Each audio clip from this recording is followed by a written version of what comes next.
बिस्मिल्लाहिर्रहमानिर्रहीम। अस्सलाम वालेकुम। A1 टीवी के न्यूज़ स्टूडियो से मैं हूं मुनीबा अख्तर। शामिल करेंगे न्यूज़ हेडलाइंस। दरिया चनाब, सतलुज और रावी का पानी हेड पंजन पहुंच गया। चंद घंटों में बड़ा रेला अहमदपुर शरीका से गुजरेगा।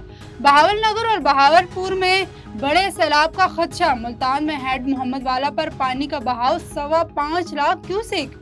कई इलाके ज़ेर आब, आमों के बाग मुतासिर। गुजरात में दूसरे रोज भी अर्बन फील्डिंग की सूरत-ए-हाल। दफातर, तालीमी इदारे आज भी बंद। शहर में 3 फीट पानी। घर, गलियां, बाजार सब ज़ेर आब आ गए। गुजरात में निजाम जिंदगी मफलूज शहरियों की नकल मकानी। और एबटाबाद में ट्रैफिक हादसा। तेज डंपर ने 7 तालिब इल्मों को कुचल डाला। 3 जाम बहक, 4 जख्मी। आवाम को शदीद एहतिजाज, सड़क ब्लॉक, ड्राइवर फरार। न्यूज़ स्टूडियो से फिल वक्त इतना ही। मजीद किसी भी खबर से बाखबर रहने के लिए देखते रहिए A1 टीवी। A1 टीवी, सब पे नजर, अंदर की खबर।